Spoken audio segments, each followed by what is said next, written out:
राधे राधे दोस्तों, आइए शुरू करते हैं माघ मास का 30वां और अंतिम अध्याय।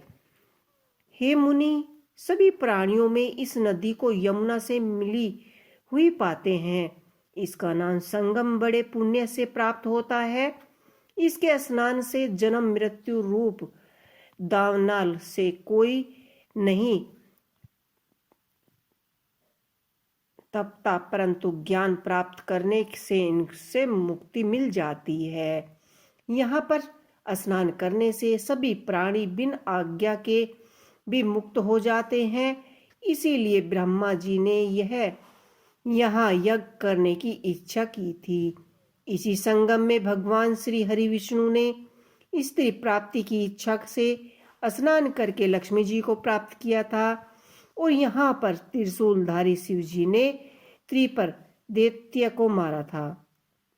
और प्राचीन काल में उर्वशी स्वर्ग से गिरी थी तथा स्वर्ग पाने के लिए उनकी इच्छा से यहाँ पर ही उसके स्नान करने से निहर्ष कुल के राजा यथायति ने वंशधर प्राप्ति की थी।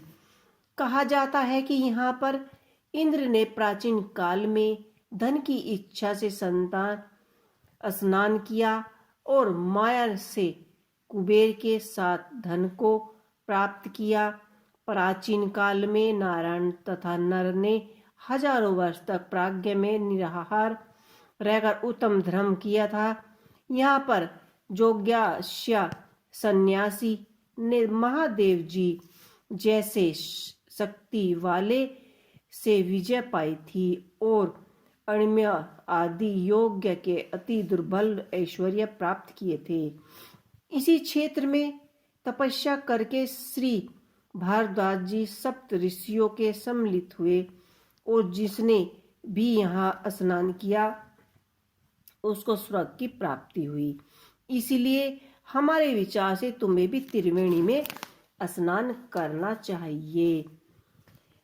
इस स्नान से पहले किए हुए तुम्हारे सब पाप नष्ट हो जाएंगे और संपूर्ण वैभवों की प्राप्ति हो जाएगी। ऋषि के इसी प्रकार के सत्य वचन सुनकर सब त्रिवेणी में स्नान करने लग गए और उसी स्नान करने से सबको पिशाचता नष्ट हो गई। शाप सबकी विमुक्त होकर उन्होंने अपना शरीर धारण कर लिया।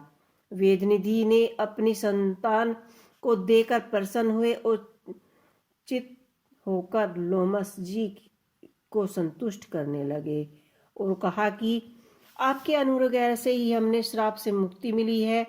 अब आप इन बालकों के योग्य धर्म को कहिए। लोमस जी ने कहा कि इस युग में युवा कुमार ने वेदों का अध्ययन समाप्त कर लिया, इसीलिए इन कन्याओं के प्रति पूर्वक कर कमलों को ग्रहण करें। तब लोमस जी तथा कमलों को ग्रहण करें। तब लोमस जी तथा अपने पिताजी की आज्ञा से ब्रह्मचारिणी ने 5 कन्याओं से विवाह कर लिया और कन्याओं के साथ मनोरथ पूर्ण किया। जिसके घर में लिखा हुआ यह महात्म पूजा जाता है या नारायण पूजे जाते हैं। पुरुषकार तीर्थ में, प्राज्ञ में, गंगा स्नान में, देवालय में, कुरुक्षेत्र में तथा विशेष करके काशी में इसका पाठ अवश्य करना चाहिए। पुष्कर तीर्थ में ग्रहण करके अवसर पर उसकी पाठ्य का दुगुना फल प्राप्त होता है और मरने पर वैष्णविक पद की प्राप्ति होती है। तो दोस्तों, आज माघ मास के महात्म का 30वां और अंतिम अध्याय यहीं पर समाप्त होता है। आपको यह अध्याय कैसा लगा मुझे कमेंट बॉक्स में लिख के अवश्य ही बताइए। इसी के साथ जय श्री हरि, जय विष्णु।